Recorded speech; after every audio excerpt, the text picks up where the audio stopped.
إن الحمد لله نحمده ونستعينه ونستغفره ونعوذ بالله من شرور أنفسنا ومن سيئات أعمالنا من يهده الله فلا مضل له ومن يضلل فلا هادي له واشهد أن لا إله إلا الله وحده لا شريك له واشهد أن محمدا عبده ورسوله. أما بعد فأعوذ بالله من الشيطان الرجيم. بسم الله الرحمن الرحيم. إذا الشمس كورت وإذا النجوم انكدرت وإذا الجبال سيرت. این صورت تکویر نامیده میشه. از کلمه کویرت گرفته شده که مصدر کویرت است. تکویر میگه پیچاندن، مثل که لنگی را انسان پیچ میده، اینمی قسم پیچاندن به نام تکویر یاد میکنه.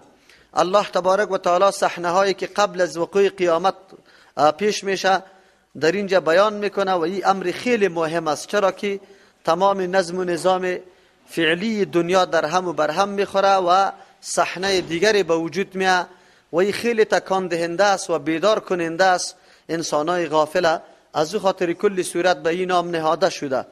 این صورت هم هفتم صورت است در نزول خود که بعد از سوره لهب و قبل از سوره اعلی نازل شده. ارتباط این صورت قط ما قبل الله تبارک و تعالی در صورت قبلی آمدن قیامت بیان کرده بود که آمدنی است. در اینجا الله مقصد زنده شدن بعد از مرگ بیان میکنه که قیامت چرا واقع میشه، چی هدف داره. در اینجا الله تبارک و تعالی او هدف بر ما میگه که علمت نفس ما قدمت و اخرت. این دنیا همینطور نآمده که فقط مردم در سرش زندگی بکنه به هر نوع و به هر سیستمی که باشه، بلکه این دنیا یک میدان آزمایش و امتحان بزرگ الله تبارک و تعالی است و بعد از او هر کس نتیجه عمل خود در پیش خود میبینه. و این بسیار گپ مهم است برای سازندگی و تربیت انسان، خیلی رول مهم داره که انشاءالله بیان میکنیم. یا است که در ما قبل الله اثبات قیامت کرد، در اینجا حالات قیامت برای ما بیان میکنه که قیامت وقتی واقع میشه چی حالات داره. از امو خاطر است در این صورت 12 حال بیان میکنه الله تبارک و تعالی که 6 حال در حالت وقوع قیامت است و 6 حالت بعد از وقوع قیامت، یعنی اول که از زنده شدن از قبرها بالا شدن است، او حالات برای ما ذکر میکنه. الله تبارک و تعالی در اینجا 6 وقت فنا یعنی قبل البعث ذکر میکنه و 6 وقت بعث یعنی زنده شدن ذکر میکنه. مقصد قیامت چیست، هدفش بیان میکنه و بعد از او 3 شاهد بالای قرآن کریم ذکر میکنه و همچنان کسی که قرآن آورده صفتهای از او را که جبریل امین است 6 صفت ذکر میکنه. 3 صفت از پیغمبر علیه السلام در اینجا بیان میشه و بعد از او عاجزی انسانه که انسان عاجز است، تا که الله مشیت نکنه انسان نمیتونه در یک امر خود برسانه که در اونجا تشریح میاد ان شاء الله. قبلا هم گفته بودیم که صورت ها کلش صورت های هستند که از حالات قیامت برای ما منظره ها را پیش میکنه. از امو خاطر است در یک حدیث امام ترمذی رحمت الله علیه آمده که پیغمبر علیه السلام میفرما کسی که میخواه که روز قیامت امیالی ببینه سوره امی کویرت انفطار و انشقاق 3 صورتی که مسلسل پشت سر آمده رایسته و یک صورت اذا انشقت که بعد از سوره ویل للمطففین است، او را مطالعه بکنه. منظره عجیب قیامت مثل که در دنیا دیده باشه او واقعا هم امی قسم است. منظور از بیان واقعات یا حالات قیامت بیدار کردن اشخاص غافل است. یک تعداد مردم زندگی دنیا را آنقدر مهم شمرده و آنقدر پشت به آخرت دور داده که به هیچ وجه در ذهنش نمیاد. از امو خاطر است برای پورا کردن آمال و مقاصد خود قید و بند نداره، چوکات نداره، از هر طرف که پورا میکنه و فکر میکنه امی از اعلا مقصد زندگی یک انسان است که در دنیا آمده. الله تبارک و تعالی با بیان حالات قیامت انسان بیدار میکنه که انسان اینطور نیست که دنیا و نظام به می حالت خود باقی مانده باشه، بلکه روزی فرا میرسه که کل نظام دنیا در هم و بر هم میخوره. امو چیزی که با یک نظم خاصی در زیر فرمان الله تبارک و تعالی حرکت میکرد اون امو چیز است که الله فرمان برش میده در او حالت خود باقی نمیمانه، بلکه اجرام بزرگ یا مخلوقات بزرگ الله تبارک و تعالی ریزه میشه و حالت خیلی دیگرگون میشه. امروز خو کسی حاضر به این نیست که یک روپه فایده خود ترک بکنه الا بکنه، لیکن روزی فرا میرسه که با ارزشترین مالای خود هیچ نوع توجه نمیکنه. حالت آنقدر سردرگم میشه که انسان خود گم میکنه که حالی چی کنم، اوطور حالتا آمده نیسته. در حقیقت ای آیتا انسان آماده میکنه، احوال قیامت انسان تربیه میکنه به ای که آمادگی بگیره، غافل نباشه، خواب غفلت زیاد ادامه نده. تا که انسان باید امی قدر بیخبر و ناآگاه باشه و تیاری و آمادگی به همچون روزایی که خیلی سخت است نگیره. از او خاطر الله تبارک و تعالی بعد از ذکر تمام امور، اما اصل مقصد قیامت که نتیجه دادن عمل هر انسان است، او را بر ما ذکر میکنه که علمت نفس ما قدمت و اخرت. کل اینمی داستانها و اینمی سرگذشتها و انقلابات برای امی امر است که امی انسانها در پاداش اعمال خود برسند. دنیا مرکز و میدان امتحان است و اونجا هر کس عمل خود پیش میکنه. فمن یعمل مثقال ذره خیرا یره و من یعمل مثقال ذره شر یره. در این صورت و بعد از او در دیگه صورت امی موضوع سرش تمرکز شده و این واقعات بر ما بیان میکنه. البته در ضمن بعضی از حالات قیامت که در اون زمان امی نکته ها نمایان نبود، لیکن قرآن کریم کتاب قدیم است، معجز است و نکته ها فعلا نمایان میشه و همچنان نکات دیگری که در این آیات ها است انشاءالله گفته میشه. بسم الله الرحمن الرحیم شروع میکنیم به نام الله که به اندازه مهربان نهایت رحم کننده است. اذا الشمس کورت، در آن وقتی که آفتاب پیچیده شود.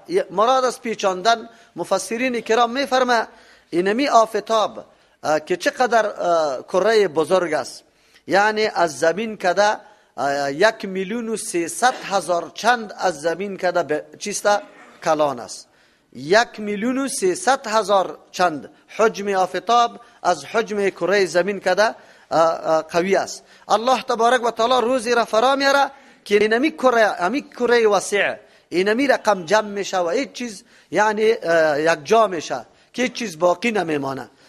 بعضی مفسرین تو تفسیر میکنه او بعضی مفسرین میگه که نه، الله تبارک و تعالی در اینمی کره آفتاب که کدام نوری یا شعله را گذاشته، حرارت را گذاشته، این را همیشه سخاوت میکنه، میده به دیگه میفرسته. اگرچه به میلیون ها سال تیر شدن در ذخیره ازی حتی بسیار کمی نمایان میشه، اما روزی فرا میرسه که همه نوری ازی مکمل ختم شدگی باشه. از او خاطر کویرت میگه بی نور میشه، یعنی همون نور و حرارت از او باقی نمیمانه، مکمل در خاتمه میرسه و این نظام دیگه همینطور تاریک باقی میمانه و او سیاره آفتاب در حالت خود دیگه قرار نمیگیره و از بین میره. از او خاطر و کویرت به معنای بی نور شدن گرفته.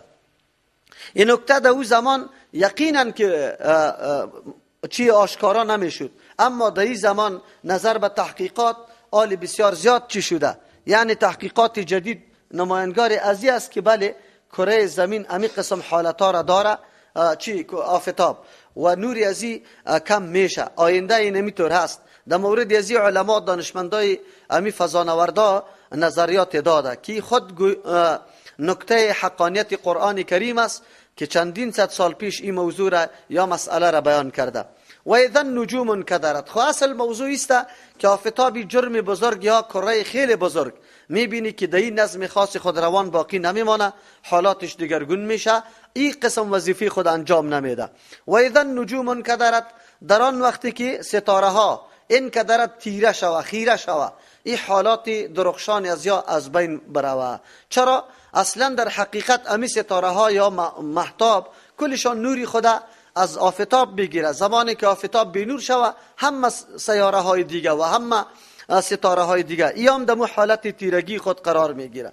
منظور از انکدرت وقتی که یا بینور میشه از بین میره دیگه، امو حالت جاذبیت یا دافعیتی که کدام قوتها را الله در این سیارات گذاشته او باقی نمیمانه، که نمیمانه و پراگنده میشه. از او خاطر در اینجا بعضی مفسرین انکدرت به معنای پراگنده شدن میگه، یعنی ستاره ها پراگنده میشه، هر طرف انداخته میشه یا ریختانده میشه. و اذا الجبال سیرت، در آن وقتی که کوها روان شود، در این حالت خود باقی نمانه. حرکت کوها را قرآن کریم در مواقع مختلف بیان کرده، لرزانیدن کوها، پرواز کردن کوها، باز به مثل پشم واره، به مثل گرد و غبار واره، به مثل سراب واره، مختلف حالت ها را برای کوها الله تبارک و تعالی بیان کرده که پیش ما و شما گفتیم اصل از حرکت شروع میشه و انتها در سراب است، یعنی گرد و غبار پاشانی که در فضا باشه. امی کوههای خیلی سخت و محکم امی هم باقی نمیمانه. سه حالت: و اذا العشار عطلت، در آن وقتی که شتری که حامله دماها باشه عطلت، معطل گذاشته شود، هیچ کس برش اهتمام نکنه. پشتی سر انشاءالله در سوره هل اتاک حدیث الغاشیه در اونجا فلا ینظرون الی الابل کیف خلقت اوصاف شتر براتان بیان میکنیم، خصوصا موقعیت شتر در در عربستان چقدر اهمیت داره و چقدر ارزش خیلی زیاد داره. بزرگترین و بارزشترین مال به نزد عربا در اون زمان شتر بود. چرا؟ ام آله جهاد بود، ام آله حمل و نقل و کوچ کردن بود، ام آله سفر و سیاحت بود و ام از هر نگاه، ام نگاه شیر و ام از نگاه گوشت، ام از نگاه پشم، از همه چیز استفاده خیلی زیاد میشد. از او خاطر عربا اگر هر کسی شتر می داشت غنی ترین شخص یا خانه امو شمرده میشد، چرا که هیچ نیاز دیگری برشان باقی نبود. انشاءالله در اونجا اوصاف شتر بیان میکنیم که چه قسم حیوان است و چه قسم صفتا داره که الله ما را مامور میسازه که افلا ینظرون الی الابل کیف خلقت. به تخلیق و آفرینش شتر چرا نظر نمیکنه انسان ها؟ اونجا باز ما میفهمیم که چرا الله ما را متوجه گپ کرده و شتر چی مزایایی داره که در بین حیوانات ما را مامور میسازه که ما به خلقت و آفرینش ازی توجه زیاد بکنیم و درک بکنیم نکاتی که در این هفته است. اونجا برای ما معلوم میشه اینجا تنها ارزش عمیق شتر به نزد عرب است و الله تبارک و تعالی میفرماید که با ارزش ترین مال در او روز مکمل از نظر آدم انداخته میشه. چرا؟ هر انسان در غم جان خود است، مال دنیا مکمل ترک میشه. اشاره به این میکنه که انسان وقتی تو آلی قدر محنت میکنی، زحمت میکشی، میدوی، یعنی حتی راحت خود بیخی از بین بردی به خاطر از اینکه چیزی به دست بیاری، او در مورد اما تو روز هیچ آمادگی نمیگیری، روز فرا برسه که همه نتیجه محنتایت مکمل از یادت بره، فراموش بکنی، حتی توجه و اتنا نظر برش نمیکنی. خیر وقت اینطور ساعت یا اینطور لحظه میرسه چرا از عالی آمادگی نمیگیری، بیدار نمیشی که من باید چی عملی را انجام بدم و هم چه روز آمده نیست تیاری برش بکار است. اگر انسان ما و شما زمستان که میایه وقت پیش از پیش بخاری را میمانیم، صندلی را میمانیم، چوب را میخریم، یعنی وسایل زمستان را به خود آماده میکنیم. برف میباره، در هر خانه راشپیل موجود است به خاطر که برف فقطش جارو بکنه. چرا؟ خود میدانه که نه برف آمده نیسته. حالی اگر کسی زمستان آمده رویسته نه چوب میگیره و نه بخاری، همینطور نشسته است، کلی مردم همچو آدم دیوانه تلقی میکنه و مردم از او کده که احمق نفر نیست امیره میگه کسی که زمستان آمده رویسته و هیچ تیاری و آمادگی نگرفته. حالان که زمستان ها گاهی خیلی گرم تیر میشه و گاهی مثال واری نمی رقم برفار در ماه سورم بر ما الله تبارک و تعالی میزنه. این کاری الله تبارک و تعالی است.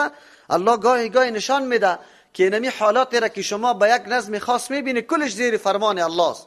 روزی فرا برسه که حالات خلاف باشه، یعنی در وقتی که باران نمیشه چیسته باران شود، در وقتی که برف نمیشه بگوی برف شود. این را برای قدرت خود الله نمایان میکنه. خود تاسف در اینجاست که ما امی حالاتی که الله برای ما بیان میکنه بازم یقین نمیکنیم، بازم نعوذ بالله مغرور دیوانه میگردیم و هیچ آمادگی برای امچو روزی خود نمیکنیم. قرآن برای ما میگه که امی حالتایی که امروز شما را مشغول ساخته که پشت دنیا دوان هستی و همه روز راحت خدا بی راحت کرده به خاطر از اینکه چیزی به دست بیاد، روزی فرا میرسه که با ارزشترین چیز، نفیسترین چیزی تانه توجه برش نمیکنه. از او خاطر شتری که حامله باشه دماها که قریب تولد میکنه چوچه را میزایه، یعنی شتر دیگره و همچنان شیری از او آلی یک تکه مکمل خوراک برای یک خانواده میشه. از او خاطر خیلی ارزش داشته او زمان. الله میگه تو روز است که در او وقت همینطور شتر دماها بالکل معطل میشه، کس تا کسیش هم نمیشه. و اذا الوحوش حشرت، قیامت ناگهانی آمده نیسته، اما را آگاه نمیکنه قبلا که اینطور گپ است. خو الله تبارک و تعالی توسط نصیحت ها، توسط دلایل، توسط آیات خیلی کوبنده ما شما را آگاه میکنه که همچون روز آمدنی را ایسته. و اذا الوحوش حشرت، در آن وقتی که جانورای وحشی حشرت جمع کرده شوند. آلی اونمو جانوره و حیواناتی که در کوها زندگی میکنه و یکی از دیگه آنقدر وحشت داره، مثلا مثل آهو از دیگه چیزایی که درنده است چقدر وحشت داره. خروز هیبتناکی فرا میرسه که حتی اینمی حیوانات راه خود گم میکنه، یعنی گرگ و گوسفند با هم یک جا می باشه. یا ایست که مراد قتل انسان است، یعنی قتل حیواناتی که دشمن تلقی میکنه، امو حیوانات با هم یک جا میشه، امو حس و امو درک فرار خود یا دشمنی را مکمل فراموش میکنن. چی جایی که با انسان چقدر الفت پیدا میکنه، یا در پالو انسان بیا روزی است که اونجا دیگه احساس دشمنی نیسته، هر کس در جان خود است. از امو خاطر اونجا گرگم در فکر نیسته که گوسفند بخوره، از او خاطر کلگی یک جا میشه، یعنی تعارض معرض در بین صورت نمیگیره، حالت وحشتناک است. و اذا البحار سجرت، در آن وقتی که بحرها سجرت آتش افروخته شود. بعضی مردم ها ایره میگه که جمع کرده شود، این معنام درست است، مثل که پشتی سرم میه و اذا البحار فجرت اونجا میه. انفجارات صورت میگیره، کوها امی بندایی که تقریبا یک بحیره را با بحیره دیگه، دریا را با دریای دیگه نمیگذاره که یک جا شوه، روز فرا میرسه زلزله در زمین قایم میشه که همه کوها هموار میشه و این بحیره ها و آبها مکمل یک جا میشه، یعنی کل جهان آب میگیره. این معنام درست است، لیکن سجرت میگه افروخته شدن است. چرا؟ به خاطری که آب هم مرکب از دو عنصر است، از هیدروژن و اکسیژن است و هر کدامشان مواد افروختنی است.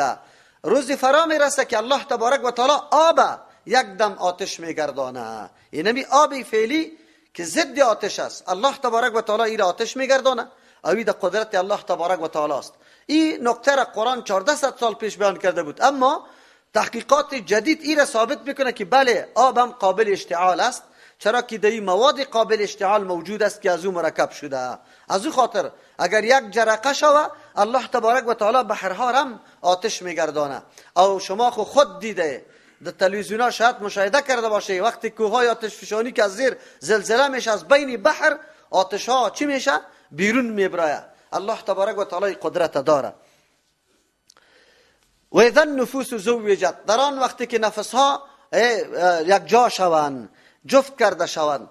مراد از نفس ها اینجا چندین معنا داره، یعنی بدن قطعی روح یک جا شود. چرا؟ روح ها جدا بود از بدن کرده، اگرچه یک نوع تعلقات در بین بدن و روح موجود بود اما با هم جدا بود. خب اونجا روح ها پس میاد بدن و حالی میدان محاسبه برقرار میشه. یک ترجمه است. دوم، و اذا النفوس زوجت، در آن وقتی که نفس ها جفت شود، هر کس با مثل خود یک جا شود، یعنی هر کس که هر عقیده داره، هم عقیده ها با هم جمع صنف میشه. این معنا را هم در اینجا نوشته کرده مفسرین. و اذا الموءودة سئلت، در آن وقتی که از دختری که زنده به گور شده سوال کرده شود، بأی ذنب قتلت، که به کدام گناه کشته شده. البته تا 6 حالت، و اذا الوحوش حشرت و اذا البحار سجرت، این 6 حالت اول وقوع قیامت است. و اذا النفوس زوجت بعد از وقوع قیامت، که پیش از حسابرسی و محاسبه حالات صورت میگیره. 6 حالت پیش از حسابرسی است. در اینجا الله میگه و اذا الصحف نشرت، در آن وقتی که صحیفه ها هموار شود، نشرت گشوده شود به هر کس دم رویش که چه اعمال انجام داده ای. و اذا السماء کشطت، در آن وقتی که آسمان مثل پوست واره کنده شود، مثل که قصاب بز پوست میکنه، باز پوست کش میکنه، بدنش گوشتشو طرف میمانه، پوست میکشه. الله تبارک و تعالی هم اینمی قسم میکنه، آسمان کش میکنه. یا اصل یک معنایش مثل که امام راغب رحمت الله علیه نوشته کرده، ورداشتن پرده است. این معنا خیلی مناسب است. یعنی در این جهان امروزی یک پرده وجود داره که ما اصلی حقیقتای اعمال خودم مشاهده کرده نمیتونیم و جنت و دوزخ هم مشاهده کرده نمیتونیم. چرا؟ به خاطری که پرده است. الله تبارک و تعالی پرده را میورداره. باز اونجا حقیقتای اعمال انسان هم مکمل برای آدم معلوم میشه و جنت و دوزخ و عذابان برای نظر انسان مشاهده میشه. از خاطر پشتی سرش میگه که و اذا الجحیم سعرت، در آن وقتی که جهنم سعرت برافروخته شود، آتشش زیاد کرده شود. و اذا الجنة ازلفت، در آن وقتی که جنت نزدیک کرده شود، یعنی اونجا باز آلی خو از چشمای ما حجابی و الله مقرر کرده که دیده نمیتونیم، فرق هم نمیتونیم. از همون خاطر الله به طریق آیات خود ما را هشدار میده که جنت و دوزخ وجود داره. جنت دارنده مشتمل به نعمت است، دوزخ مشتمل به نعوذ بالله عذاب است. الله نگاه کنم و شما را. از او خاطر در اونجا این پرده ها مکمل از بین برده میشه و هر کسی حالت ها را مشاهده میکنه. به هر ترتیب این 12 حالت الله تبارک و تعالی بیان کرد. در اینجا یک موضوع را که در هیچ چیزی دیگر سوال کرده نمیشه، و اذا الموءودة سئلت، در آن وقتی که دختر زنده به گور شده سوال کرده میشه. جنایات در جهان خیلی زیاد است. الله تبارک و تعالی در مورد او جنایات چرا سوال نمیکنه؟ خب لیکن در بین جنایات بسیار جنایت خیلی وحشتناک و خیلی هیبتناک و خیلی که از ساحه ترحم و شفقت خیلی دور است، این همی جنایت است که سر اولاد خود انسان میکنه. در زمان جاهلیت البته در کل قریه های عربایی گپ نبوده، در بعضی قریه هایی بوده که وان نعوذ بالله زمان زنشان دختر تولد میکرد قیامت قایم میشد. این را بسیار عار و عیب و ننگ بر خود میدانستند. چرا؟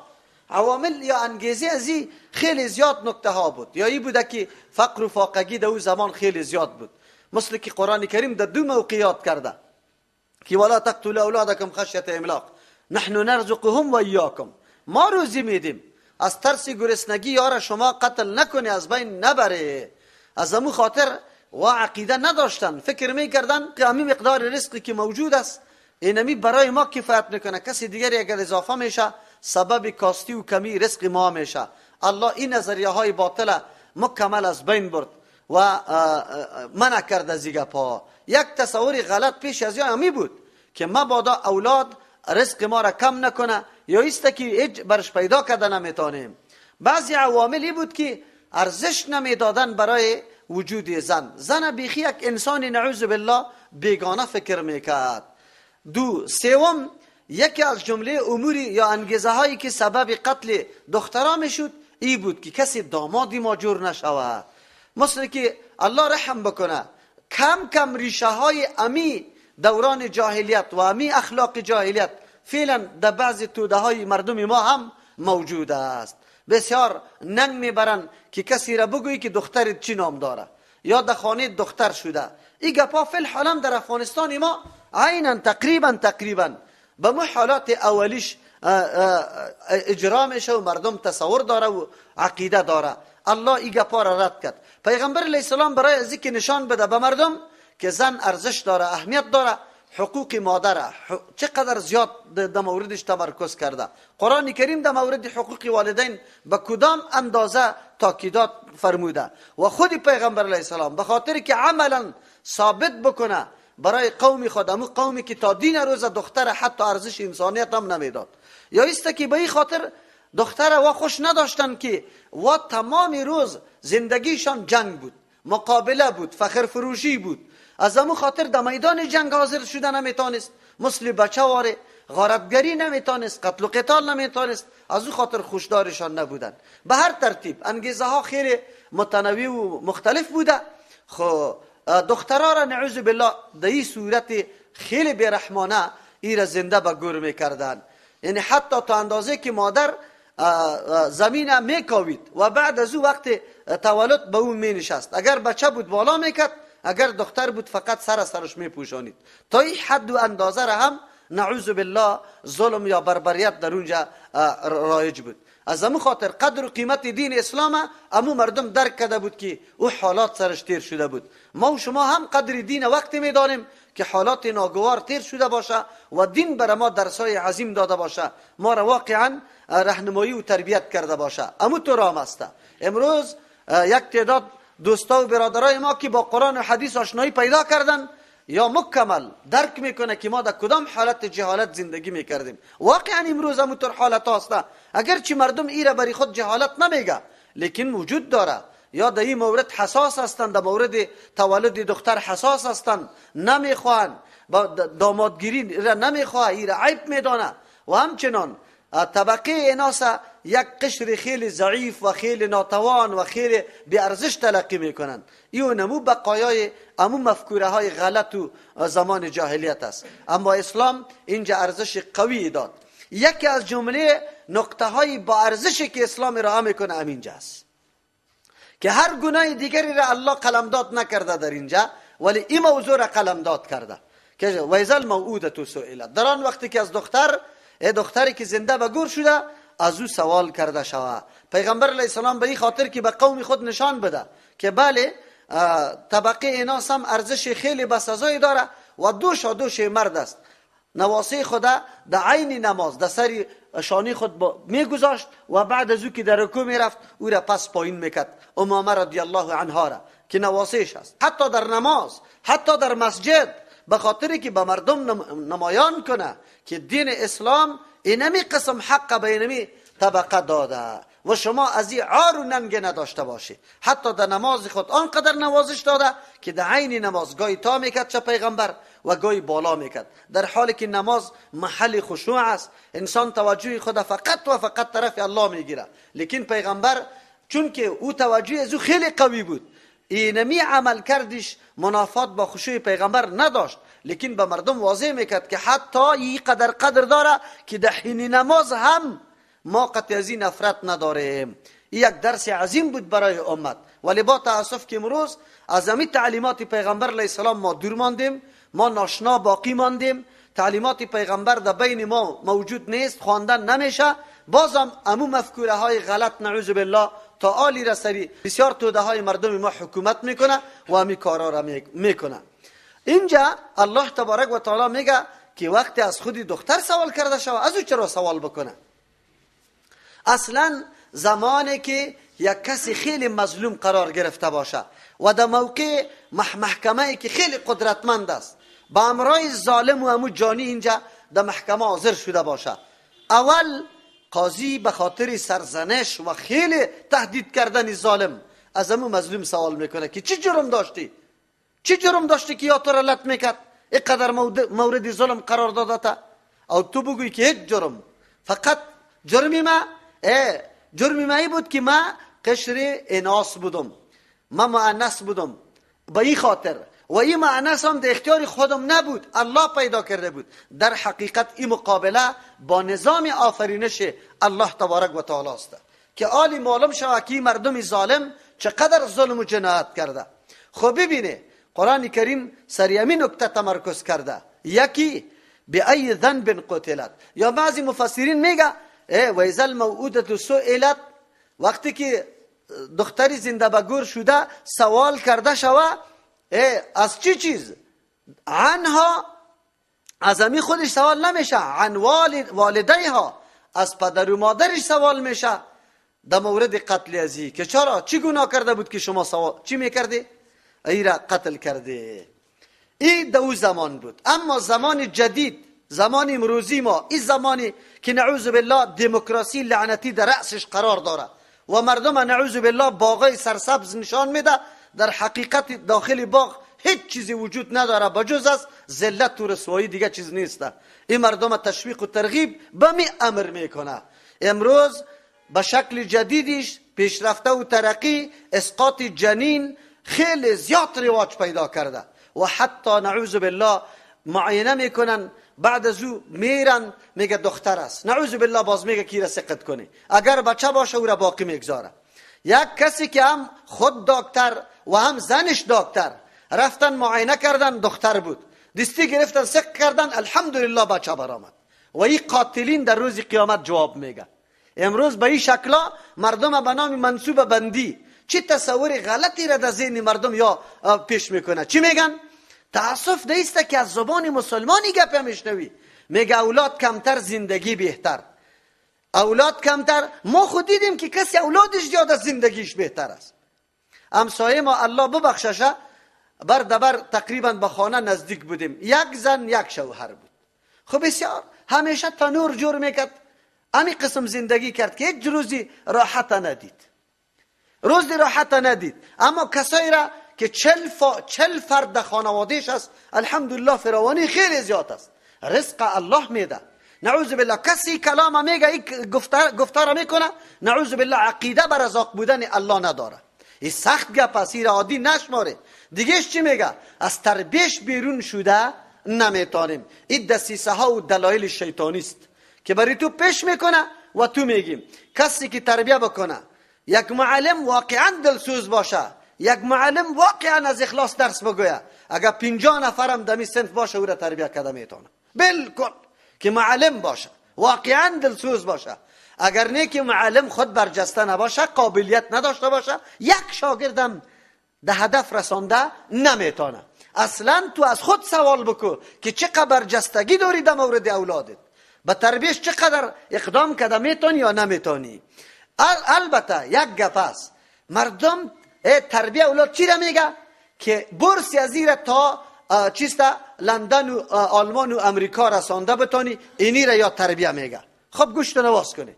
از او خاطر میگه پیسه از زیر ما پوره کرده نمیتونیم که در مکاتب شخصی پرتیم شه که دکتر برای ازی برس برای مخارجش پوره کنیم. اینی گپ یا تربیه و تعلیم میگه. لیکن تربیه و تعلیم نیست. الحمدلله این برکت اسلام است، با وصفی که مردم به دین پشت خود دور داده، هیچ نوع اقدام برای خدمت دین ندارند، لیکن بازم تعالی را تعلیمات اسلامی رایگان است. امیال ترجمه قرآنتان رایگان نیست؟ شما را به الله قسم که چی زمینه براتان مساعد شده در پیش خانه تان موتر میه او خواهرها شما را بیورداره در اینجا در ترجمه قرآن میشینه و پس میره.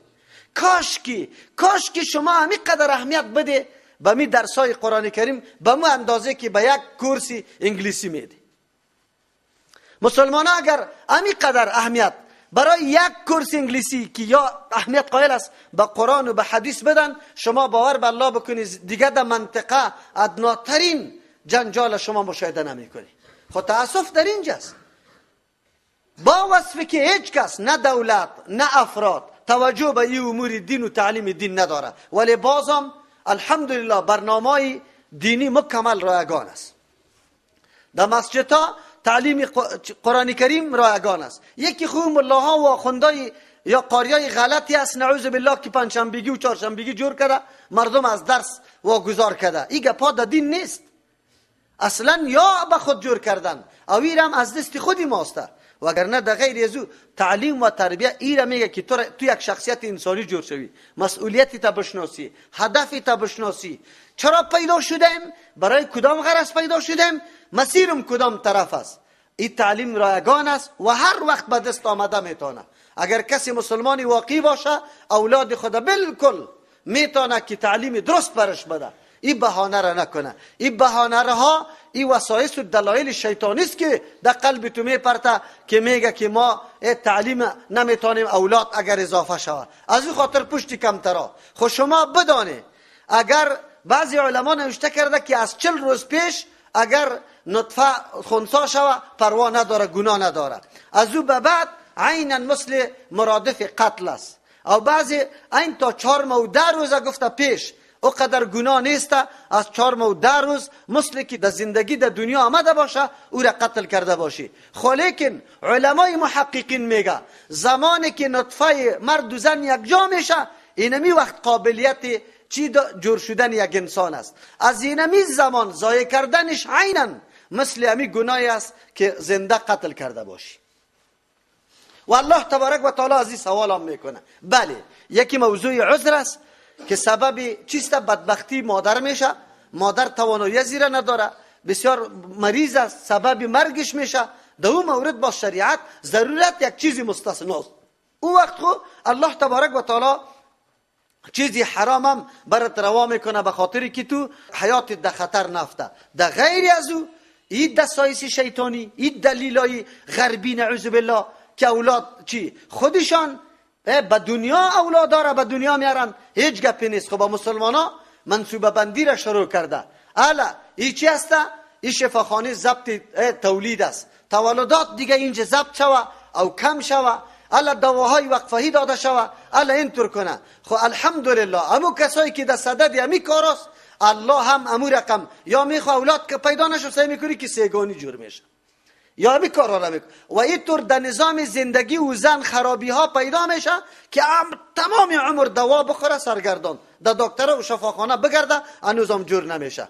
این امو ثمره و نتیجه امید دواهایی است که دشمنای دین در وطن ما میاره و توزیع کرده رویسته که اولادا کم شوه. یادتان باشه ما عقیده داریم که پیدا کننده الله هست، روزی دهنده الله هست. ما مسئولیت برای تربیت داریم، برای تربیت اولاد خود باید ما مسئولیت از دوش بگیریم، باید اهتمام بکنیم.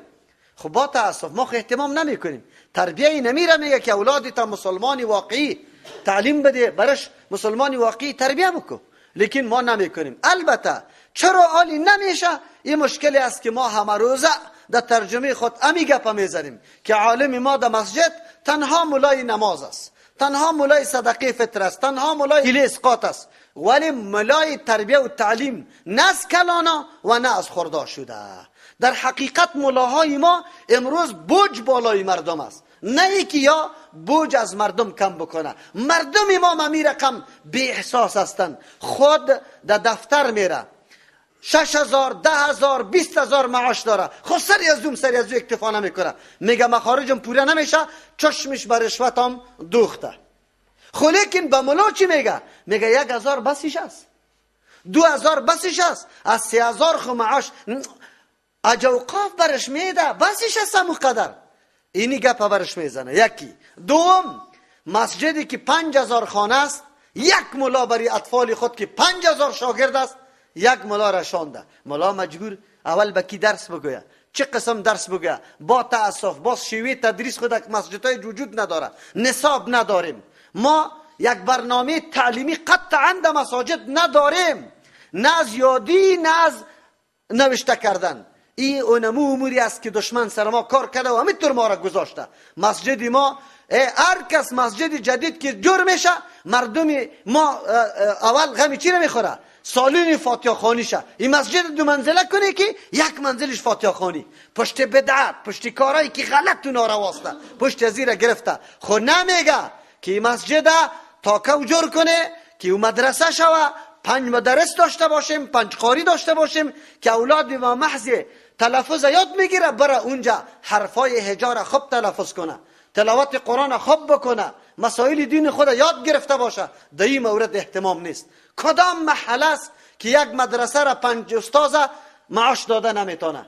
کسی بگویه امی تجارای ما تنها یک تجاری ما دل بسوزانه و تجار تو ندی 24,000 دلار یک موتر در مسابقه سیرت. اگر تو مؤمنی واقعی استی برنامه تعلیم در مسجدا بگی. الله مولوی مصطفی را نیست خیر بده. مولوی مصطفی شخصی است که در کابل ایجاد کرد امیر در هر مسجد ای به قاری علایده غیر از امام گرفت به خاطر که اطفال مردم نماز یاد بده، ناظری قرآن یاد بده. در چندین مساجد این امی برنامه ها را برای انداخت. خب امی مردم ما کدام طرف است؟ کجا میرن؟ چرا میره درک نمیکنه؟ امی تجاری ما چرا نمیتونه که در هر مسجد 5 مدرس باشه؟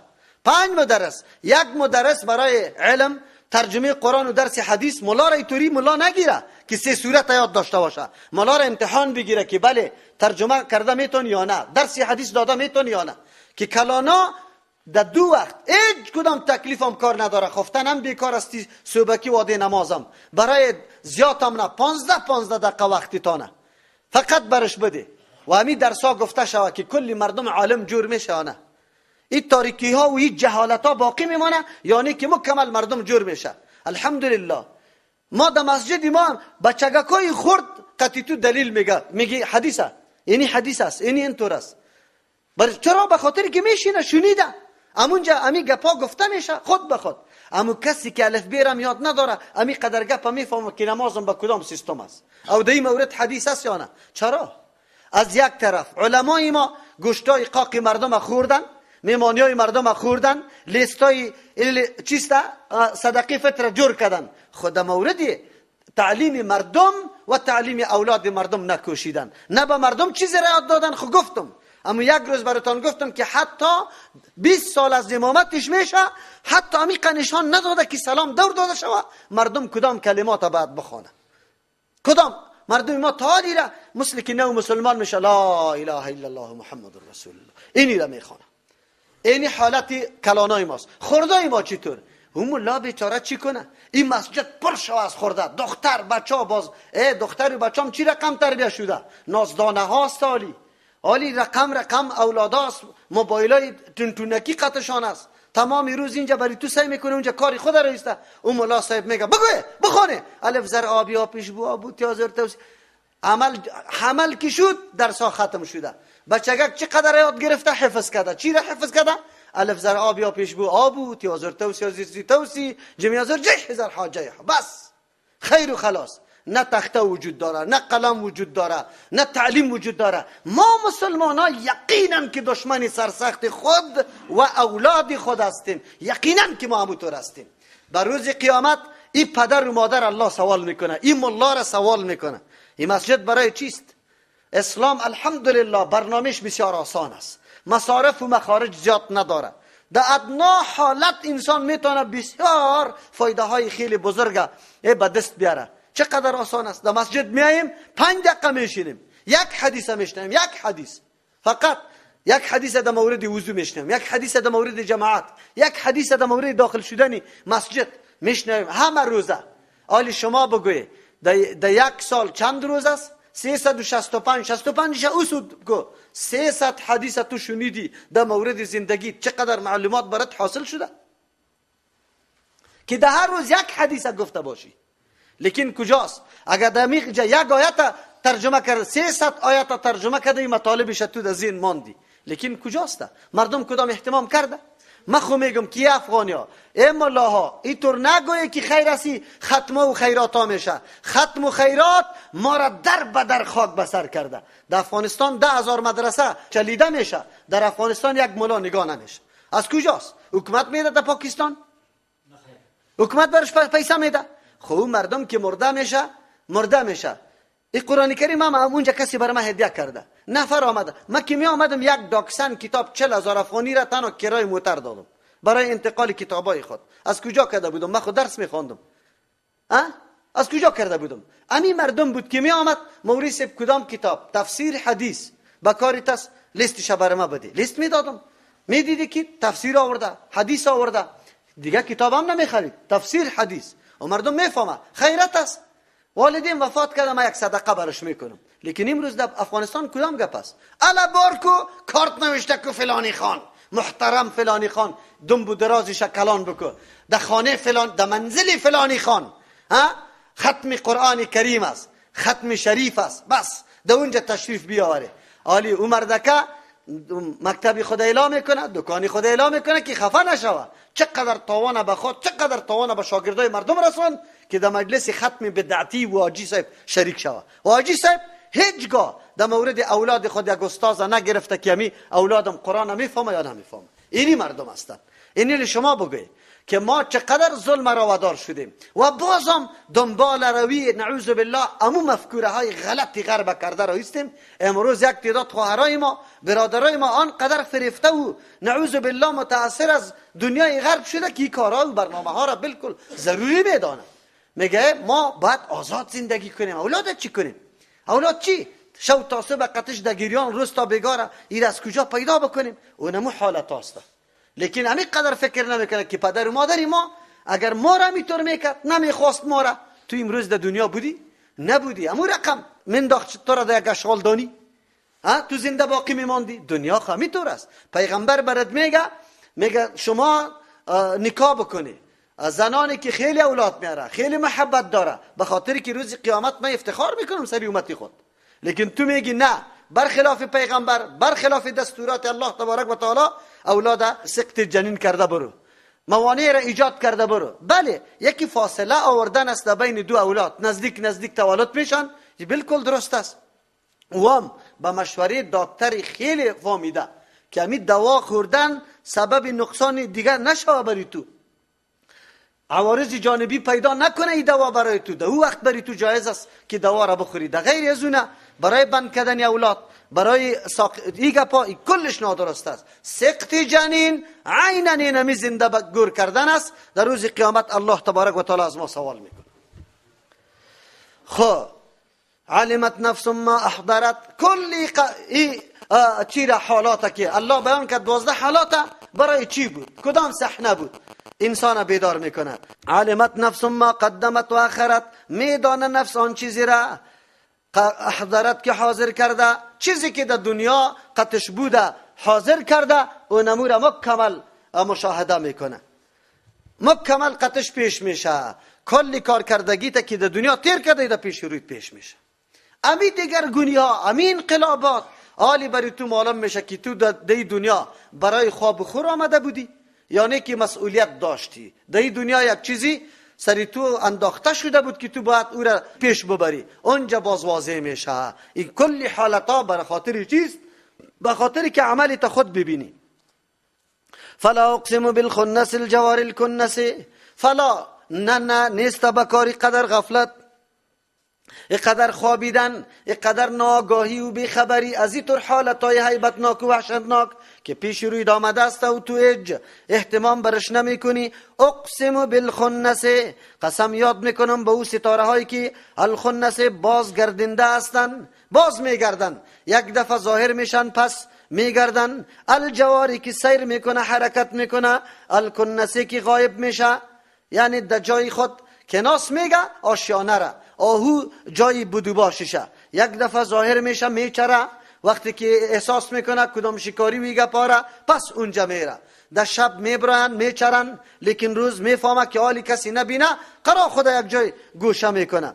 الله تبارک و تعالی حالات ستاره ها را امیطور بیان میکنه. آیا این حالت کل ستاره هاست یا بعضی ستاره هاست؟ بعضی علما میگه کل ستاره هاست. او واقعا کل ستاره ها یک دفعه غروب میکنه، باز وقتی صبح میشه آفتاب طلوع میکنه، ستاره ها گم میشه. یکی خب بعضی میگه که نه، در بین ستاره ها خیلی نمایان 5 ستاره است، عطارد و زحل و مریخ و مشتری و زهره، یا او سیاره های بزرگ است که چیست نمایان در حرکت میباشه، میاین پس دم جای خود باز پنهان میشه. الله سری نمی حالت قسم یاد میکنه. این حالتی است که هر انسان مشاهده میکنه در آسمان، عالی با وصفی که اینمی سیارات از ما خیلی دور است، چقدر بزرگ هستند، یا در یک نظم خاص ظهور میکنه و باز پنهان میشه. واللیل اذا عسعس، قسم به شب در آن وقتی که عسعس باز بیاید، یک مانا یا عسعس بروه پشت بکنه، یعنی تاریکی ها ختم شوه. و الصبح اذا تنفس، قسم به صبح در آن وقتی که بدمه، تشبیه داد با مثل انسان واره که انسان تنفس میکنه، اینمی قسم صبح هم میدمه. انه لقول رسول کریم، این جواب قسم شد. یقینا توثیق میکنه سند قرآن کریمه. سند قرآن کیست؟ جبرئیل امین که از طرف الله آورده. انه لقول، یقینا قرآن کریم پیغام رسول فرستاده شده است، کریم که گرامی قدر است، کمالات خوبی داره، لیاقت کاملی داره، کریم است. این صفتای جبرئیل امینه که سند قرآن است برای ما ذکر میکنه. ما و شما الله تبارک و تعالی کلام خود روان کرده، بالای پیغمبر علیه السلام آوردنش جبرئیل امین کرده. اینمی آوردنی را به نام سند یاد میکنه.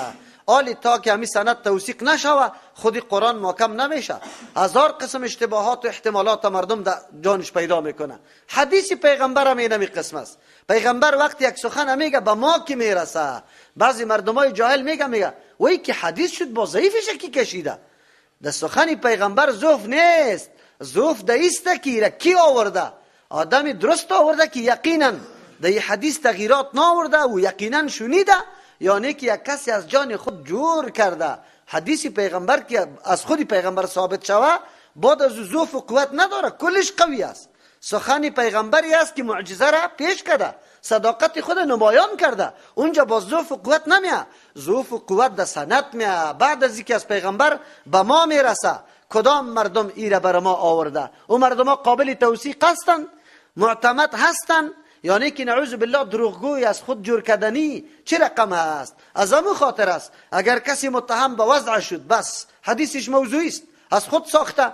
از همون خاطر است که با قوانین عامه اسلام هم قدرت الله تبارک و تعالی حتما تصادم پیدا میکنه او نمایان میشه که الله تبارک و تعالی افرادی را بریزی پیدا کرده که حدیث میگیره، مثل که یک صراف پیسه را همین لوٹ در دست بگیره میشناسه که لوٹ تقلبی است یا اصلی است.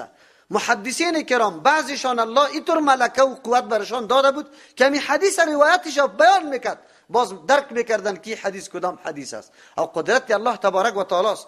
کلماتی که از پیغمبر علیه السلام نقل میشه در حدیث کلمات خیلی منظم است. زمانی که حدیث ضعیف می باشه یا موضوعی می باشه میبینی که نظم در بین کلماتش هم وجود نداره. من یک روز براتون گفتم نه لولاک لما خلق لولاک علی لولا انت می بود. چرا؟ به خاطر که بعد از لولا در لغت عربی چیست ضمیری مرفوع می باشه یا گرفت ضمیری چی را منصوب یا مجرور در اینجا مانده. این خلاف قواعد است، خلاف قواعد است. از همون خاطر است شما در احادیث میبینی که اینی قسم در راویایش یک نوع ناهنجاری و یا ضعف حافظه و یا عدم صداقت و این گپا پیدا میشه. یا ایست که کل ثقه مردم امی حدیث نقل کرده یک قسم، تو جناب نقل میکنید دیگه قسم. معلوم شد که مخالفت از وا کردی، حتما خلل در گپ تو موجود است. از او خاطر حدیث ها را باز بعضیش قوی و بعضیش ضعیف میگه. اینجا جواب قسم در مورد قرآن کریم است که سند قرآن پخته میکنه که جبرئیل امین شخصیتی است که واقعا لیاقت زیر داره که قرآن بیاره بالای پیغمبر علیه السلام. خب قسم ها را سری ستاره ها خورده او ستاره ها هم حالاتش بیان کرده که ظاهر میشه و بعد از او میره. بازه شبای تاریک قسم خورده و بعد از صبح وقتی که میدمه. اشاره به این میکنه ظهور قرآن کریم به مثل ستاره هاست. یعنی ستاره ها در شب تاریک، شبی که مکمل تاریک است، ستاره ها اینمی قسم ظهور میکنه و یک دم امو صحنه را خیلی زیبا و روشن میگردانه. اینمی قسم آیات قرآن کریم ظهور میکنه. عاملین یا کسایی که دعوتگرای آیاتای قرآن کریم اسیر به مردم پیش میکنه، خود آیاتای قرآن کریم در محل خود امی رقم قرار داره. این کسی از بین بردن نمیتونه. این بری خود آشیانه داره، جای داره. این کسی از بین بردن نمیتونه. خود ظاهر میشه توسط دعوتگرا. البته اینمی ظهور یا اینمی پس در حالت خود باقی ماندن عین مثل شب و روز وارث. تاریخ دنیا امی رقم است. در یک وقت مردم میخیزه، مردمای مخلص آیاتای قرآن ظاهر میکنه، یک وقت حالتی میرسه که پس تاریک میشه، بدعتا حاکم میشه. اینمی حالتا در دنیا مسلسل روان است. یک زمان میبینی زمان بدعت است، شرک است، یک گناه است. یک زمان میبینی زمان انقلاب و مبارزه است، بالکل گپا ظاهر میشه.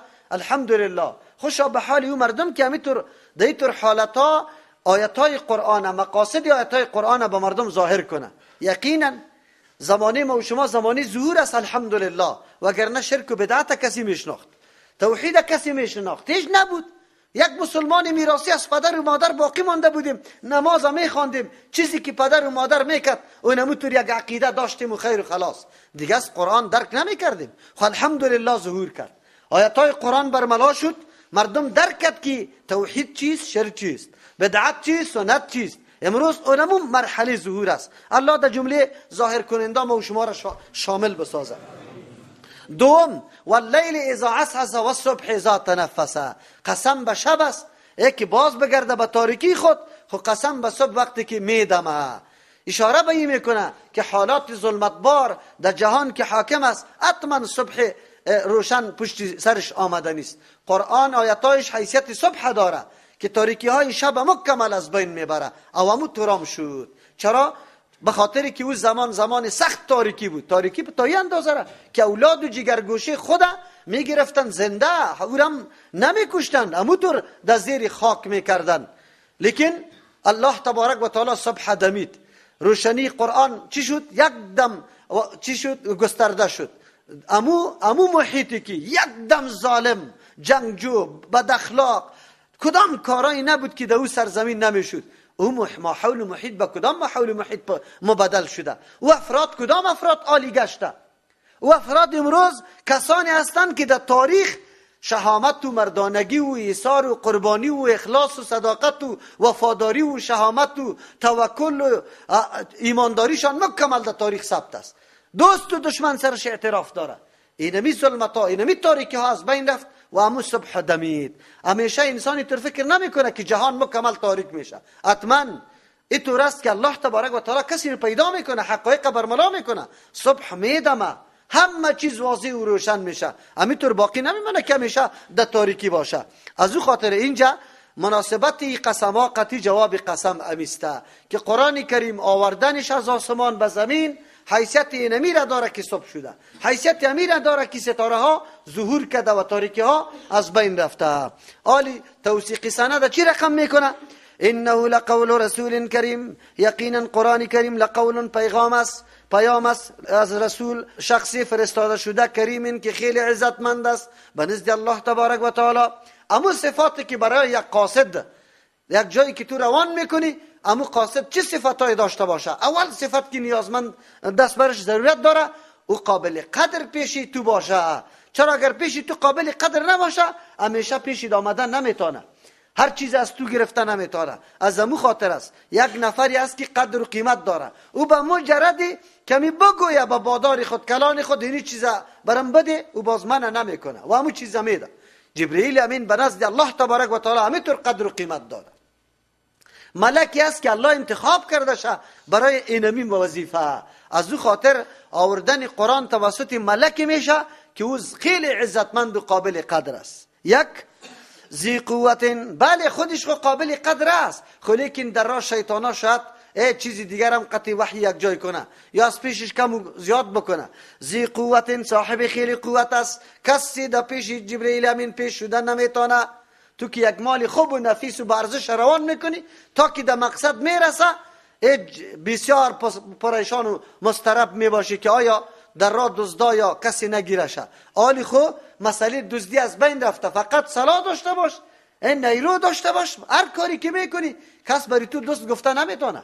بس در دنیا و جهان کلش نمیطور است. اگر قوت و قدرت داشتی بمیتم جور کو، کارای ایرون آزادانه بکو، مردم بکش، بمبارد کو، حمله کو، هیچ گپی نیست، کسی سرش انتقاد نمیتونه، بلکه مدافعین حقوق بشر تو را معرفی میکنه. مدافع حقوق بشر خلاص. اگر زور نداشتی ولو که از نفس خود دفاع میکردی تروریستو بگوی افراطیستی دیگه تو را نمیگذارم، اون طور حالت است. لیکن جبرئیل امین طور نیست. ذی قوت، صاحب قوت است، هیچ کسی با جبرئیل امین نزدیک شده نمیتونه. عند ذی العرش، به نزد صاحب عرش که الله تبارک و تعالی است. مکین، بلند مرتبه است، مرتبه خیلی بلند داره. پس وقتی که صاحب عرش را مرتبه داده معلوم شد که قوت و زورش هم خیلی زیاد است.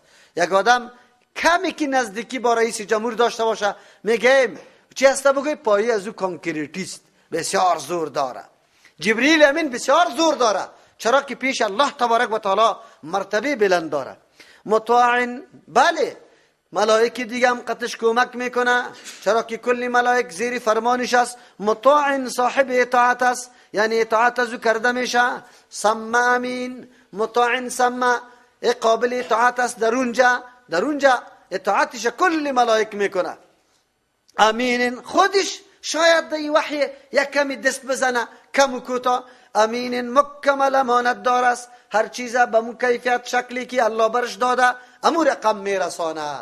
معلوم شد یک راوی، یک قاصدی ما باید اینمی رقم صفتا داشته باشه. حدیث پیغمبرم که کسی روایت میکنه آدم لوبالی نباشد، دزد نباشد. اینی صفتای راویاست. وقتی که یک چیز انتقال میدن باید امی رقم باشه، کریم باشه، مردمای شریف باشه. از او خاطر در راوی اول شرطیش است عادل باشه، عدالت صفتش باشه. تو نباشه که یک آدم عدالت نداره، آدمی لوبالی است. اینالی عدالت چند چیز است که عدالت از بین میبره. در بحث مصطلح الحدیث باز براتون تشریح میکنه. کریم باشه، ذی قوت، صاحب قوت باشه، حافظی قوی داشته باشه که مطلب درست درک کرده میتونه. دیگه شرط ده صحت حدیث کی راویش نمیطور صاحب قوت حافظه باشه. باز عند ذی العرش مکین، امو راوی قابل قدر باشه. قابل قدر وقت میشه که امو گپ اهتمام میکنه، ارزش قائل است. راوی طور نباشه که حدیث پیغمبر نعوذ بالله یک چیزی بی ارزش قرار میده و خیر و خلاص. نه، او طور باید نباشه. از اونجا ده حدیث غیر معللین میگه، که او معلل نباشه تعلیل کنه حدیثا را یک علت دو پیدا شود. مطاع ثم امین، فرمان بردار اطاعت ازو کرده شود. توثیقش علما کرده باشه که بله این راوی این قسم است. تو نباشه که چی علما جرح کرده باشه امی راوی را. اگر جرح کرده بود باز روایتش قابل قبول نیست. سمامین دمی نقل روایت کمی زیادی را نکرده باشه، اینی سند حدیث هم است. اینمی صفتا که در روایت حدیث معتبر است، در اینجا در آوردن قرآن هم معتبر بود که الله بیان کرد. و ما صاحبکم بمجنون. الله خو کلام روان کرده برای هدایت بشر و آن چیزی که مناسب است و ضرورت انسان است، چی در دنیا و چی در آخرت الله مکمل بر ما روان کرده. از همون خاطر ما میگیم که نظام و آیینی که الله بر ما روان کرده بالکل آیینی مکمل است، ضرورت به کدام نظام دیگر نداره. هیچ نظام دیگر ما ضرورت نداریم که از او بگیریم از او بگیریم. در مورد نوروز ما این گپ چی کردیم دم جمعه پیشینگاه. و چرا ما نظام دیگر ضرورت نداریم؟ الله آن چیزی که ضرورت ما بود بر ما روان کرده. یکی و ما صاحبکم بمجنون، باز پیغمبرم نیسته هم نشین شما، همراه شما، رفیق شما بمجنون دیوانه. اینا ای اونمو مردمایی هستن که پیغمبر دیوانه میگفت و پیغمبر علیه السلام الله اینجا میگه که او دیوانه نیست. چرا؟ اصلی حقیقت بیان میکنه، کلامی را میگه که خودش دلیل بالای هوشیار بودن پیغمبر میکنه که چی کلامی از دهن ازی میبره. دیگه از او خاطر است که بدبختا بجای ازی که توصیف پیغمبر بکنه میگن دیوانه است. خود دیوانه چرا میگه؟ این دیوانه گفتن در هر زمانه هم مشربا کلش میگه برای انبیاء علیهم السلام گفته كذلك ما اتى الذين من قبلهم من رسول الا قال ساحر او مجنون. چرا؟ به خاطری که به نزد از وا هوشیارترین کسو نموسته که با ما حول محیط خود بسازه، قطعی مردم هم رنگ بکنه خدا، هر رقم که مردم میکرد همونطور بکنه. اگر خلاف ما حول محیط کار میکنه خود هم رنگ مردم نمیسازه، اینی آدم دیوانه میباشه. چرا؟ به خاطری که منافع شخصیش در خطر میفته، نفسش در خطر، مالش در خطر، خانهش در خطر، اولادش در خطر. امروز هم اگر شما رای توحید پیش میگیره، قطعی مردم در بدعت‌ها شریک نمیشه، در شرک و بدعت شریک نمیشه، خودم در خطر میندازه، اولادتانم در خطر میندازه، خانه‌تانم در خطر میندازه، آخر الامر سرتان جمع میشه، ای میکنه تا از منطقه. همین طور است یا نیست؟ در اون زمانم انبیاء علیهم السلام یا دیوانه میگفتن. میگه چرا؟ که قطعی محیط سازگار نیست، برابر نیست. کدام ملا را هوشیار میگه؟ میگه بسیار هوشیار ملاست. قطعی مردم اینطور خود جور کرده که هیچ پرسان نکو. مردم که چیزی میگه ملا صاحب قطشان هماهنگ است. هنوز یک حدیث موضوعی را برش میکشه. یک ملا در یک موقع میگه نوروز تجلیل میشد، بازو خبیث برش گفته بود که این روزی است که پیغمبر علیه السلام داشت تولد شده. اینا این طورام میکنه. کسانی که اینمی کارا را کرده رایسته، بعضی فرقه ها که گپا را رونق میده، باز وا چی میگه؟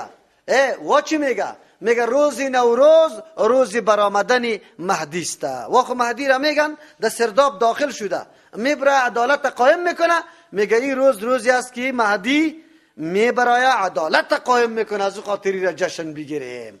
فکرتان شد؟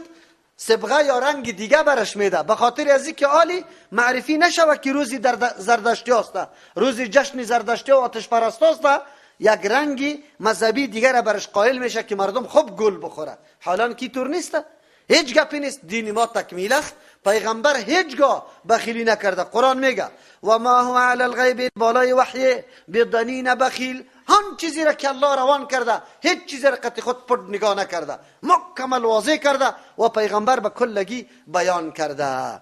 نیسته بالای وحی بدنین بخیل، کاهنا واره نیسته که شیطانا برشان می آمد، جنیات یک گپ خوب 100 گپ دروغی دیگر را برش می گفت. خب بازم امو کاهنا بازم امو کلی گپا را به مردم افشا نمیکرد، یک چیزی را پنهان میکرد. پیغمبر او رقم نیست.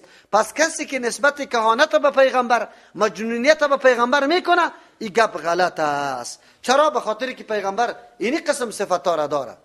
ولقد رآه بالافق المبین، یقینا دیده پیغمبر علیه السلام امو جبرئیل امینه بالافق المبین، در کناره های آسمان که بالکل صاف است، یعنی در صورت اصلیش. 2 مرتبه پیغمبر علیه السلام جبرئیل امینه در شکل اصلیش دید. یک در اولی وحی تقریبا، 2 مرتبه. اول وحی که اقرا بسم ربک است، نه سوره مدثر که نازل شده بود در اونجا.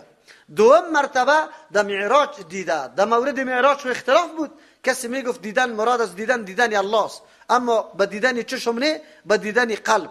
او بعضی میگفت که نه، اونجا مراد از دیدن جبرئیل امین است به شکل اصلی. و این قول راجح هم بود، مفسرین این را ترجمه داده بود. الله تبارک و تعالی میگه پیغمبر علیه السلام دید جبرئیل امینه بالافق المبین، در کناره های خیلی صاف که در اونجا گرد و غباری گپا نبوده، که بالهای جبرئیل امین مشرق و مغرب همینطور پوشانده بود. و ما هو نیست پیغمبر علی الغیب بالای وحی بدانینه بخیل که بیان نکنه. قرآن آلی بیان کرد که پیغمبر علیه السلام کدام شخصیت است. چقدر درس عظیم است برای ما. پیغمبر چیزی که برش رسیده آلی تلاش داره، خیلی درد داره که همی گپ به مردم مکمل برسه، زود برسه، باقی نمانه. چرا که مرگ فراگیری ما نشوه مبادا و حکم الله قطمه باقی مانده باشه. از همون خاطر پیغمبر علیه السلام به مجردی که وحی می آمد در مجلس صحابه حاضر می شد، اما وحی را بیان میکرد که برای من حکم وحی شده. چرا؟ به خاطری که می ترسید که مبادا مرگ بیا و وحی باقی بمانه. پس این آیت دو موضوع را برای ما خیلی مهم بیان کرد. از یک طرف کمال سخاوت، کمال دلسوزی پیغمبر علیه السلام و ای که تمام پیام الله را و وحی الله را حتما بخیلی نمیکنه میده. این نکته برای ما درس میده که ما هم در آن چیزی که الله برای ما داده بخیلی نکنیم، خصوصا در مورد علم. اگر کسی علم قرآن و حدیث یاد کرده در موردش بخیلی نشوه. اکثر مردم کدام کمال یا کدام کسب کدام فنی را که یاد داره شما یاد داشته باشه و مجموعه و کمال خود به مردم دیگه تعلیم نمیده. یک چیزی را نگاه میکنه که امتیاز خود سر دیگران ثابت بکنه. خب پیغمبر این کار نکرده و این کار نمیکنه. چرا؟ این مسئله دین است. در مسئله دینی طور نشوه که امتیاز خود سر کس ثابت بکنه، بخیلی بکنه و به کسی نگویه. بس پیغمبر بیان کرده. امروز به ما درس است که ما وقتی مسائل دین یاد میگیریم در موردش به هیچ نوع بخیلی نداشته باشیم. امروز علمای ما بخیلی میکنه، اما گپا را مکمل به مردم بیان نمیکنه. میگه برو عوام از چی میفهمه، اینطور تحقیر نکو، جنسی تا تحقیر نکو، او را محترم بشمار. شکر الله را بکش که الله اینمی نعمت برات داده، این را به کسی دیگه پیش میکنی. او اینمی احترامت است و اینمی کمالت است. خب با تاسف امروز او گپا نیست. مردم ها چیزی که در دسترسش قرار گرفته مکمل در این مورد سخی نیستن. از او خاطر یک چیزی را یه جوال بیان نمیکنه که بیان میکنه دش بخیلی هم میکنه. دوم درس که برای ما در این آیت داده شد است که پیغمبر چیزی را قط خود نگذاشته که نگفته باشه. چرا؟ قرآن میگه هر آن چیزی که ضروری و مهم بوده پیغمبر به امت بیان کرده. پس اگر یک گروه پیدا شود که پیغمبر بعضی گپا را پټ کرده و او را نگفته، نعوذ بالله، این در حق پیغمبر نسبت چی است؟ بگوی خیانت و بخل است. قرآن میگه نیسته او تو میگی است. خصوصا گپایی که خیلی اهمیت داشته باشه، گپایی که سرنوشت ملت ها به او وابسته باشه. مثلا مسئله خلافت پیغمبر علیه السلام اینقدر سر صحابه خود اینقدر ناز و نزاکت نداشت که میگفت امام فلانی، خلیفه فلانی. و از کدام صحابی بود که از او پیروی نمیکرد؟ در جهاد میبره، در جنگ میبره، پیروی میکنه. فرمان و دستور پیغمبر میده در فلان کشتارگاه برو، هر صحابی حاضر میشه. همین قدر گپ حاضر نمیشه که بگوید که علی رضی الله عنه خلیفه است و صحابه قبول نکنه. شما چی تصور دارید؟ عقل و وجدان کسی را نمیپذیره. کدامه؟ یا امو صحابه که برشان همه گپا پیش بود، ریاست و ملکی و قدرت، لیکن وا هیچ خوش نداشتن. آیا اینقدر نعوذ بالله حرص داشتن که علی رضی الله عنه را یک نفرم ظلم نکنه؟ ابوبکر و عمر و عثمان رضی الله عنهم یا کلش در علی رضی الله عنه چی بکنه؟ ظلم بکنه. باز علی رضی الله عنه او شیر میدان که از هیچ کس حراس نداره، اینقدر عمر همینطور در تقیه تیر کنه؟ اینقدر بزدل بود نعوذ بالله که حق خودت مطالبه کرده نمیتونست، استاد شده نمیتونست. آیا هیچ کس قطع علی رضی الله عنه موافق نبود که در برابرش استاد میشد و حق خود میگرفت؟ تعجب در اینجاست. قرآن خو میگه که پیغمبر چیزی را نپوشانده، کل علوم بیرون گفته به مردم رسانده. عجیب گپ خو اینجاست که حالی ما بخیزیم خلاف آیت قرآن بگویم چیزی را پیغمبر پنهان کرده بود نگفته، و باز بگویم که پیغمبر اینی گپا را گفته بود خود دیگه پنهان کرده بود، صحابه پنهان کرده بود، ظلم کرده بود نعوذ بالله. از همون خاطر در اینجا الله تبارک و تعالی این نکته را برملا کرد که پیغمبر بخیل نیست، تمام چیزا را به مردم گفته. اینجا رد میشه بالای امی مبتدعین هم که پیغمبر یک امر وحی که ضرورت انسانی است را پټ نکرده. پس هر چیزی که دین است پیغمبر به ما گفته، ترغیب داده، بیان کرده. اگر نیکی دین نیست او را دیگه ما پیدا کرده نمیتونیم که بگیم دین بمانه. چرا پیغمبر نکرده؟ چرا ترغیب نداده؟ هر امر بدعت امیطور است. و ما هو بقول شیطان الرجیم، نیستی قرآن کریم سخن شیطانی رجیم رانده شده. نعوذ بالله، پیغمبر کاهن نیست که گپارا شیطانا برش آورده باشه مثل کاهنا واره، بلکه پیغمبر خو پیغمبر است.